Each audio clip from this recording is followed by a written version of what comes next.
ଜାଗାରେ ପହଞ୍ଚିବ। ଆଉ ଆ ପଛରେ ଗୋଟେ ଭଲ ମେସେଜ ଅଛି। କନ୍ୟାର ମାନ ସମ୍ମାନ ଓ ସ୍ୱାଭିମାନର ବର୍ତ୍ତମାନ ପ୍ରଚାର ପ୍ରସାରରେ ଯୋଉ କମି ଯାଇଛି, ଯୋଉଟା ଆମେ କନ୍ୟାକୁ ଆମେ ସମ୍ମାନ ଦେଇପାରୁନୁ, ତାକୁ କନ୍ୟାକୁ ଯୋଉ ନ୍ୟାୟ ଦେବା କଥା ସେଇଟା ଦେଇପାରୁନୁ। ଏଇ ଯୋଉ ମେସେଜଟି ପ୍ରତ୍ୟେକ ଜାଗାରେ ପ୍ରତ୍ୟେକ ଲୋକଙ୍କ ପାଖରେ ପହଞ୍ଚେଇବା ପାଇଁ ଏ କାର୍ଯ୍ୟକ୍ରମର ଆୟୋଜନ କରାଯାଇଛି। ମୁଁ ଧନ୍ୟବାଦ ଦେବି ଆମର ଡିଷ୍ଟ୍ରିକ୍ଟ ଚେୟାର ସରୋଜ ବାବୁ ଅଛନ୍ତି, ଆମ ସହିତ ଆଜି ଆମର ଡିଜିଏନ୍ ଅଛନ୍ତି, ଅନିଲ ସାମଲ ଅଛନ୍ତି। ଆଜି ଶହୀଦ ନଗରରେ ଏ ଯାତ୍ରାକୁ ଆମେ ଫ୍ଲାଗ ଅଫ୍ କରୁଛୁ। ତ ନିଶ୍ଚିତ ରୂପେ ଏଇ ଯୋଉ କାର୍ଯ୍ୟକ୍ରମ ଆମେ କରୁଛୁ, ପ୍ରତ୍ୟେକ ଘରେ ଘରେ ଏ ବାର୍ତ୍ତାଟି ପହଞ୍ଚିବାର ଅଛି। ସହରାଞ୍ଚଳରେ କିଛି ମାନସିକତା ପରିବର୍ତ୍ତନ ହେଇଛି, ଗ୍ରାମାଞ୍ଚଳରେ ଯୋଉ କନ୍ୟାମାନଙ୍କ ପ୍ରତି ଯୋଉ ଅତ୍ୟାଚାର ହଉଛି, ସେଇ ଅତ୍ୟାଚାରର ପ୍ରତିବାଦ କରିବା ପାଇଁ ଆଜି 3 to 6 ଜିଲ୍ଲା ଗଭର୍ଣ୍ଣର ହିସାବରେ ହଉ କିମ୍ବା ଜଣେ ରୋଟରିଆନ ହିସାବରେ ହଉ, ଆମେ ସମସ୍ତଙ୍କର ଦାୟିତ୍ୱବୋଧ କରିଛି। ଆମେ ସମସ୍ତେ ଏ କାର୍ଯ୍ୟକୁ କିଭଳି ଭାବରେ ଲୋକଙ୍କ ପାଖରେ ପହଞ୍ଚେଇ ପାରିବା, ଏ ମେସେଜଟି ଯଦି ପ୍ରତ୍ୟେକ ଜାଗାରେ ପହଞ୍ଚିବ ଯେ କନ୍ୟା କୌଣସି ଗୁଣରେ କମ୍ ନୁହନ୍ତି, ନିଶ୍ଚିତ ରୂପେ ଏ ଯୋଉ ଯାତ୍ରା ଆମେ କରୁଛୁ ଆର ସୁଫଳ ସମସ୍ତଙ୍କୁ ମିଳିବ। ତେଣୁ ଧନ୍ୟବାଦ ସମସ୍ତଙ୍କୁ। ଆମର ଯୋଉ 4,000 ରୋଟରିଆନ ଅଛନ୍ତି, ସମସ୍ତଙ୍କ ସାହାଯ୍ୟ ସହଯୋଗରେ ଏ କାର୍ଯ୍ୟ ଆମେ ଆଗେଇ ନେବୁ। ଆଉ ଆଗାମୀ ଦିନରେ ନିଶ୍ଚିତ ରୂପେ ଏ କାର୍ଯ୍ୟକୁ ଆମେ ଆଗକୁ ଆଗକୁ ବଢିବା ପାଇଁ ସୁଯୋଗ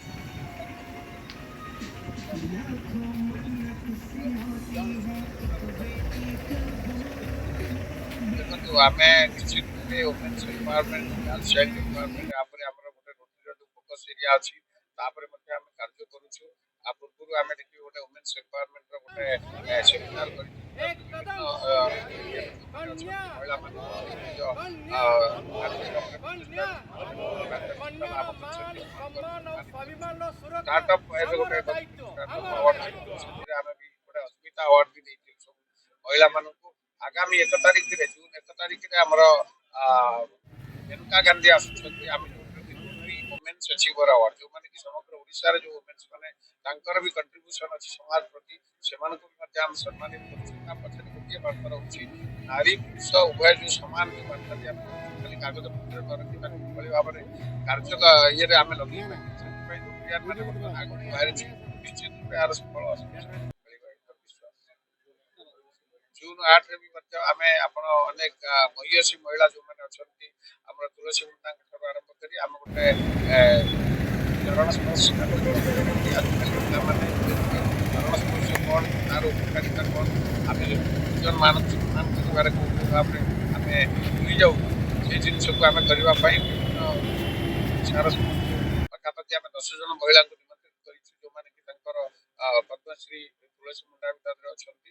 ତ ସେମାନଙ୍କ ଯୋଉ କାର୍ଯ୍ୟକ୍ରମଟି ଆମେ ସେଇ କେଳୁଚରଣ ରିସର୍ଚ୍ଚ ସେଣ୍ଟରରେ ଆମେ ରଖିଛୁ, ସେଠି ଗୋଟେ ଚରଣ ସ୍ପର୍ଶର କାର୍ଯ୍ୟକ୍ରମ କରିଛୁ। ତ ଆମେ ନାରୀମାନଙ୍କ ଉପରେ ଏ ବର୍ଷ ଅନେକ କାର୍ଯ୍ୟ କରିଛୁ। ମୋର ବିଶ୍ୱାସ ଅଛି ନିଶ୍ଚିତ ରୂପେ ଆମେ 2024-25 ବର୍ଷରେ କିଛି ଏଥିରେ। ଆଜି ଆପଣମାନେ ଜାଣିଥିବେ ଯେ ଓଡ଼ିଶାରେ ଯୋଉ ସେକ୍ସ ରେସିଓ ମିନ୍ସ ଆପଣଙ୍କର ମେଲ୍ ଚାଇଲ୍ଡ ଆଉ ଆପଣଙ୍କର ଗାର୍ଲ ଚାଇଲ୍ଡ ଭିତରେ ଯୋଉ ରେସିଓ, ତା ହଜାରେ ଯେତେବେଳେ ଅଛନ୍ତି ଆପଣ ମେଲ୍ ଚାଇଲ୍ଡ, ସେ ଅନୁପାତରେ ଆପଣଙ୍କର ଗାର୍ଲ ଚାଇଲ୍ଡ ହେଉଛନ୍ତି 933। ଏହା ଏକ ନୈରାଶ୍ୟଜନକ ହାର। ଏବଂ ଏଇ ଯୋଉ ଆମର ଯୋଉ ଏଇ ଯୋଉ ଅଭିଯାନ ଚାଲିଛି, ଏଇ ଯୋଉ କ୍ୟାମ୍ପେନ୍ ଚାଲିଛି ଏକ କଦମ କନ୍ୟା के लिए, ତାର କାରଣ ହଉଛି ଯେ ଲୋକମାନଙ୍କ ମଧ୍ୟରେ ସଚେତନତା ସୃଷ୍ଟି କରିବା ଯେ କନ୍ୟା ଅନମୋଲ ହେ। ଆଜି ଯୁଗରେ ଆପଣମାନେ ଯଦି ଦେଖିବେ ପ୍ରତ୍ୟେକ କ୍ଷେତ୍ରରେ କନ୍ୟା ମାନେ ପ୍ରତିଷ୍ଠିତ ହେଇସାରିଲେଣି। ଲୋକଙ୍କ ମଧ୍ୟରେ ଯୋଉ ଭାବନା ଅଛି, ଯୋଉ ତାଙ୍କ ଚିନ୍ତାଧାରା ଅଛି, କନ୍ୟାକୁ ସେମାନେ ଭାବୁଛନ୍ତି ଯେ ଗୋଟେ ଇକୋନୋମିକାଲ ବର୍ଡନ, ସେଥିରୁ ଲୋକମାନଙ୍କ ମାନସିକତାକୁ ପରିବର୍ତ୍ତନ କରିବା ପାଇଁ ଆମର ଲୋକପ୍ରିୟ ପ୍ରାନ୍ତପାଳ ଯଜ୍ଞାଶିଷ ମହାପାତ୍ରଙ୍କ ନେତୃତ୍ୱରେ ଓଡ଼ିଶାର ଯେତିକି ରୋଟରୀ ଜିଲ୍ଲା ଅଛି ସେଥିରେ ଆମେ କଭର କରିବୁ।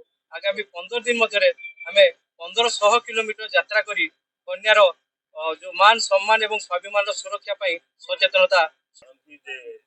गर्ल चाइल्ड सेक्स रेशियोटा आमर बहुत कमी कमी जाऊँ आलार्मिंग एटा गोटे सामाजिक समस्या बेल आसब आम पुओ मान झील मिलवा कष्ट ये जो इम्बालान्स होती रही मानसिकता रही मानसिकतार परिवर्तन दरकार अच्छी झील मैंने प्रकृति में कौन गुण कम नुहति कि आम रूराल एरिया विशेषकर रूराल एरिया जो इम्प्रेसन रोज ना झील जन्म घर पर ठीक नुहे मैंने आमको जो मैंने मुलिया परिवार अच्छे झील कम कर आम देखुचे अनेक समय कन्या गुण हत्या होम देखु ट्रेन झील पिला डेड बडी मिलूँ कि छाड़ तो ये सब जो रही छड़ा से प्रमोट करने जो अवेयरनेस दरकार अच्छे से अवेयरनेस बहुत जरूरी रही से रोटरी इंटरनेशनल आम डिस्ट्रिक्ट जो पदक्षेप नहीं बहुत सुंदर पदक्षेप अनेक step now district governor and जो मैंने अच्छा कन्या रत्न कन्या मान उन्नति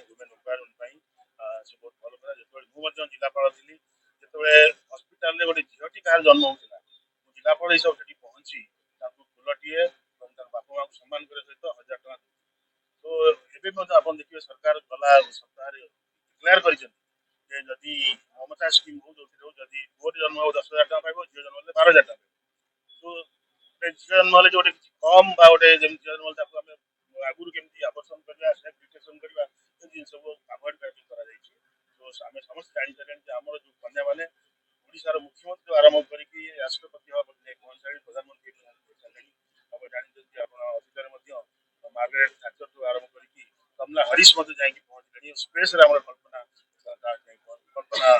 ଯାଇକି ପହଞ୍ଚିଲେଣି ସୋ ଯେତେବେଳେ ମହିଳାମାନେ ଏତେ ଆଚିଭ୍ କରିପାରୁଛନ୍ତି ସେମାନେ କୌଣସି କ୍ଷେତ୍ରରେ କମ୍ ନୁହନ୍ତି ଆଜିର ଯୋଉ ବାର୍ତ୍ତା ଯୋଉ ରଥବାଜି ମିଳୁଛି ବହୁତ ସ୍ୱାଗତ ଯୋଗ୍ୟ ବିଶ୍ୱରେ ଆୱାର କରିବ ଯେ ଆମ ଝିଅମାନଙ୍କୁ ପ୍ରୋଟେକ୍ଟ କରିବା ସମ୍ମାନ ଦେବା ଏବଂ ସେମାନେ ମଧ୍ୟ ଇକ୍ୱାଲି ଆସେଟ୍ ଏବଂ ଦି ଜଣ ଯେତେବେଳେ ଆମ ପୁଅ ଝିଅ ଏକା ହେବେ ସମାଜରେ ତାହେଲେ ଯାଇକି ରାଷ୍ଟ୍ରର ଉନ୍ନତି ହେବ ତ ସେହି ଆୱାରନେସ୍ ନେଇ ଆମେ କାଲିଠାରୁ ବଡ଼ଦାଣ୍ଡରୁ ଆରମ୍ଭ କରୁଛୁ ଯେ 15 ଜୁନ୍ 8ରେ ଆମର ଏଇଟା ସରିବ ତ ଯାହା ଯୋଉଟା ଲେବିଆ କିନ୍ତୁ ରହୁଛି ଝିଅମାନଙ୍କ ପାଇଁ ଆମର କିଛି ଗାଇଡ଼ଲାଇନ୍ ନେଇକି ଆମେ ବାହାରିଛୁ ଯେମିତି କନ୍ୟା ରତନ ବର ଯତନ କନ୍ୟା ରତ୍ନଟିଏ ହଜାରେ ଜନ୍ମର ପୂଜ୍ୟଟିଏ ତ ଆମେ ଚାହୁଁଛୁ ଏଇ ମାନସିକତାଟା ସମସ୍ତଙ୍କ ପାଖରେ ପହଞ୍ଚୁ ଧନ୍ୟବାଦ